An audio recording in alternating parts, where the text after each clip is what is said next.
Papatumba ko itong best friend ko dito. Fake friend ko naman.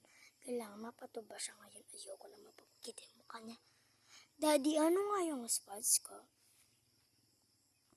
Okay po. Thank you po.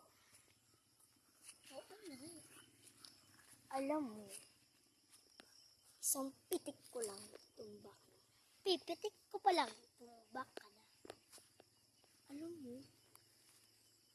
mo bakit ka mayaman? Kasi, balita ko magulang mo mga kurap eh.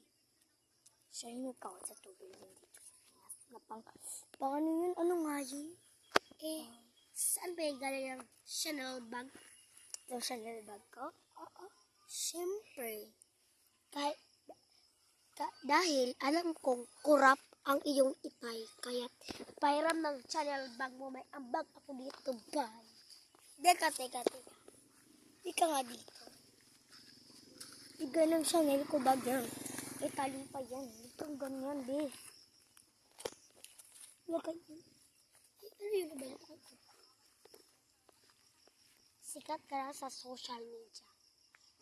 Kurap ang pamilya mo. Hindi. Kurap ang pamilya mo. Anong kurap? Yung tatay mo nga eh. Yung tatay mo nga, yung father mo nga, inago yung Mama ko. Kahit wala na akong mama yun kasi. Yung 3 million na.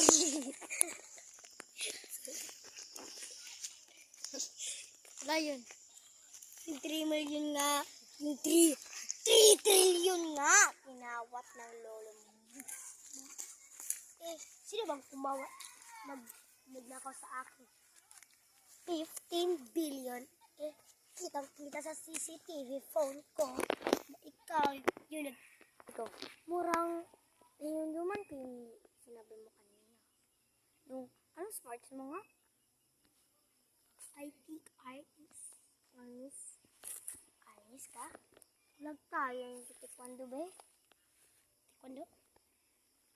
Ano yung... Alam mo, taekwondo yung ano ko nga. Sports. Hoy, alam mo, ano yung pambansang laro ng Pilipinas? Arnis nga eh. Kaso lang ngayon, yung arnis, hindi na yan yung taekwondo, napakalakas niyan. Isog yan. Yung arnis eh, ano lang yung espada lang yan eh.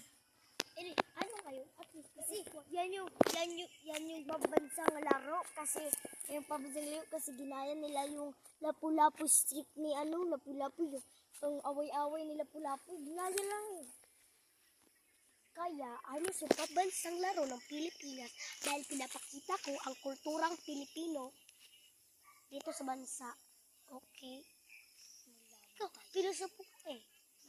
Lahat lang sa akin. Naagaw mo. Kung away tayo bukas, babay na lang, see you.